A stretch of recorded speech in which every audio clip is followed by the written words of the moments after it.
His Majesty and I are delighted to welcome all our guests to Bhutan.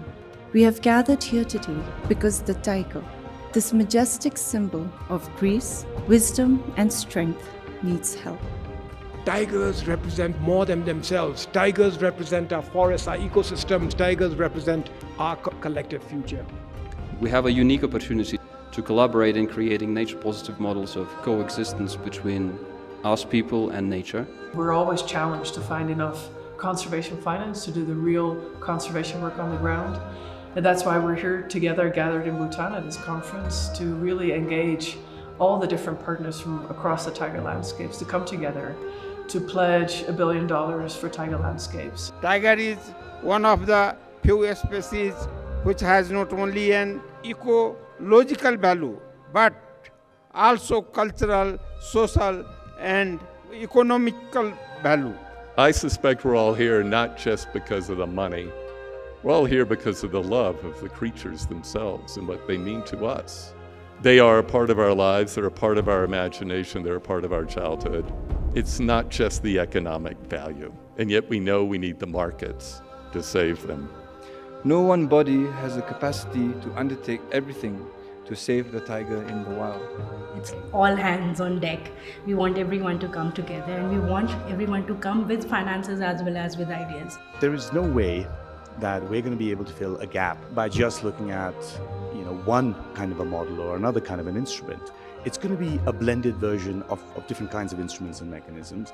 It is really important to sort of have this mix of solutions. Basically, there is traditional way of doing funding, but there are different instruments that we can use. Despite the fact that biodiversity continues to be lost, there is at least a very clear ambition and a very clear will to conserve. It's one thing to mobilize the additional financing that we need, but we have to be assured that the resources will be used effectively, efficiently, and equitably.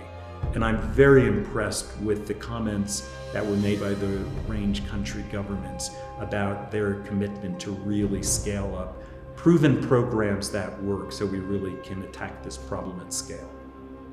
Tiger and their habitat are significant environmentally and economically.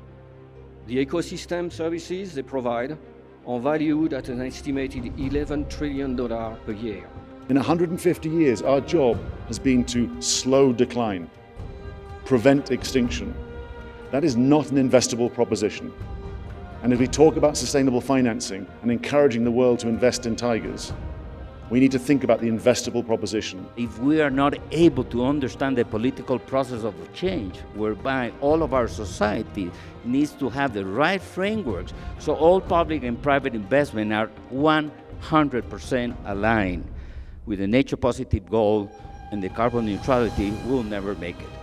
The good news is that there are enough resources there.